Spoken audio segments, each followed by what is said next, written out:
Com sequência de jogos e sem tempo para treinar, o Carille deixa claro: iremos fazer testes durante a competição. E meninos da base podem ganhar chances no Gigante da Colina. Também vamos falar sobre a procura por um ponta. E olha, o Vasco tá precisando urgentemente, mas o mercado não está ajudando. Isso e muito mais a partir de agora no nosso Comentário Vascaíno. Então você já sabe, né? Sobe a vinheta!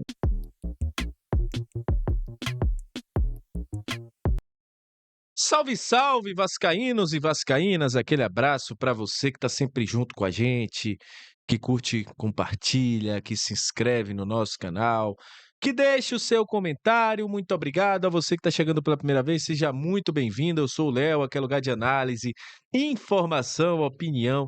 Tudo que envolve o Vasco está aqui. É um prazer imenso ter você junto com a gente. Seja muito bem-vindo. Se inscreva, dê uma moral, compartilha bastante os nossos vídeos. E hoje é dia de falar de Vasco, porque a gente teve uma vitória importante. O Vasco ainda não chegou à primeira colocação, isso por causa do resultado da equipe do Volta Redonda, que ganhou o jogo da Portuguesa. O Volta Redonda tem uma vitória a mais que o Vasco, com isso está em primeiro. E o Fábio Carille já deixou claro, primeiro, o tempo de treinamento. A gente falou aqui durante alguns vídeos, até em lives, e muita gente criticou: já chegou o tempo, o Vasco nem jogou ainda e já vai poupar jogadores. O Carille deixou claro que o Lucas Oliveira sentiu que tem jogadores do Vasco que precisam de um cuidado e que o Vasco está hoje um trabalho de comissão técnica e fisiologia para evitar lesões. Ano passado, nesse mesmo momento, muita gente aqui reclamava porque Ramon Dias colocou o time completo contra o Bangu e o Paulinho se machucou. E depois, logo após, o Jair se machuca. E agora tem muita gente dizendo que não é para colocar o time completo. Mas o Carille deixou claro: alguns jogadores fizeram menos de 15 dias de preparação, que chegaram depois. Outros conseguiram fazer os 20 dias, mas não conseguiram se adaptar porque vinham de uma situação em que a parte física precisa ser privilegiada. E ele entende isso. Por isso, ele não levou a campo Paulinho, Jair, que vieram de lesões, não levou a campo Felipe Coutinho, não levou a campo Lucas Oliveira, que sentiu uma fisgada na coxa. A expectativa é que esses jogadores estejam contra a equipe do Volta Redonda. Junto com a fisiologia, isso será definido pelo Vasco. Mas o Carille deixou claro outra coisa para o torcedor vascaíno. Ele terá que fazer testes durante a competição. Porque tem jogadores que precisam ser testados dentro de campo, como falou o Carille. O treino é uma coisa, mas o campo pode mostrar outra coisa. Por exemplo, o Souza. O Souza foi muito mal no último jogo que jogou pelo Vasco contra o Boa Vista. E ontem fez uma partida boa, até salvando um gol que o Maricá poderia ter feito contra o Vasco. Foi elogiado pelo Carille. Lucas Freitas também fez uma boa partida. Matheus Carvalho vem evoluindo cada vez mais. Quem não fez boa partida foi Jean David. Ainda não conseguiu convencer e vem perdendo as oportunidades que tem tido dentro de campo.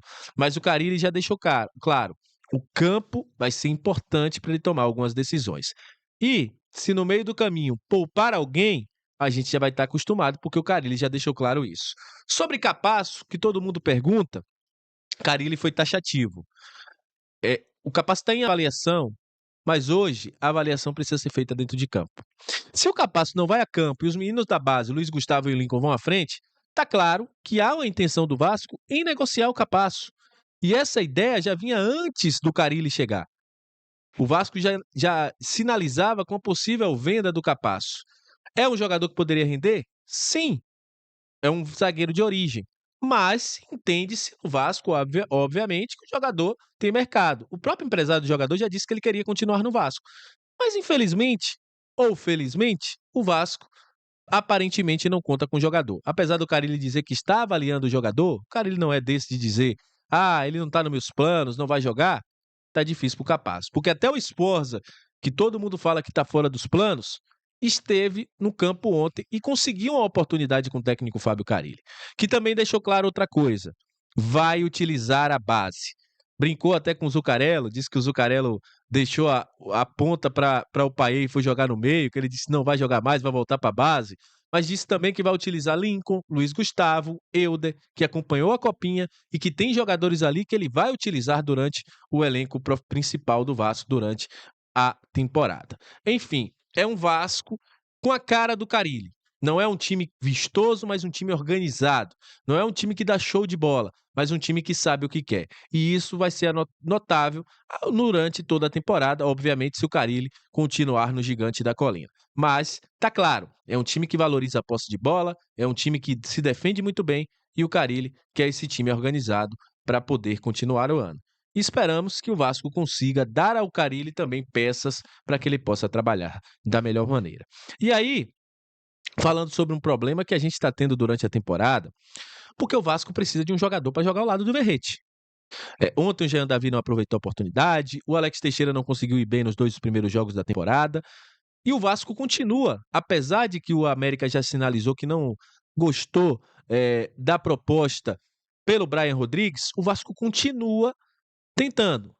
Hoje eu fui buscar uma informação com as pessoas próximas lá do América e disseram: olha, o Vasco não chegou nem perto do que a gente quer pelo jogador.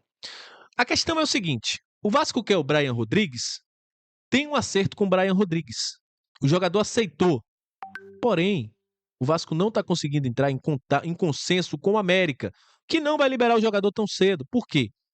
O jogador tem sido importante, o Jardine tem contado com ele e ele voltou ao protagonismo lá. Deu 2 assistências no último jogo. Então, é um jogador que tem sido importantíssimo. E o América não vai liberar o jogador por qualquer dinheiro. E, pelo que se fala lá no México, é que a proposta do Vasco não agradou a equipe do América. O Vasco vai tentar novamente, mas o América está reticente e quer um valor alto para liberar o jogador. Se vai acontecer uma reviravolta, vamos esperar. Mas nesse momento, o que se fala lá no México é que o jogador deve continuar no América do México. Vamos ver o que é que vai acontecer, se o Vasco vai conseguir uma reviravolta. Tem que ter dinheiro, né? Bala na agulha, porque é um jogador que está sendo importante e uma equipe que não precisa de dinheiro não, hein? O América do México tem muito dinheiro. Aliás, os times do México têm muito dinheiro. Então é isso, gente. Agradeço a você que chegou até esse momento do vídeo. Muito obrigado pela sua audiência. Aquele abraço, se inscreve, dá uma moral. Vou dar um recado aqui para os membros. Eu botei um vídeo hoje novo para os membros. Membros do canal, domingo teremos live e eu quero a participação de vocês aqui. Então, conto com vocês. Aquele abraço. Saudações vascaínas. Até a próxima. Muito obrigado mesmo pela moral. E é isso. Esperamos aí que. E nessa sexta-feira tem pré-jogo, hein? Pré-jogo não será sábado, pré-jogo será sexta. Como eu já falei aqui para vocês, quando o jogo acontece na Vasco TV, a gente não vai rivalizar com a TV do clube. A TV do clube tem que render também para o clube e a gente não vai atrapalhar esse momento. Então, a gente vai aí estar batendo de frente com a TV, não. Nessa sexta a gente tem live pré-jogo. Então é isso. Tamo junto. Aquele abraço. Saudações vascaínas e valeu. Até a próxima.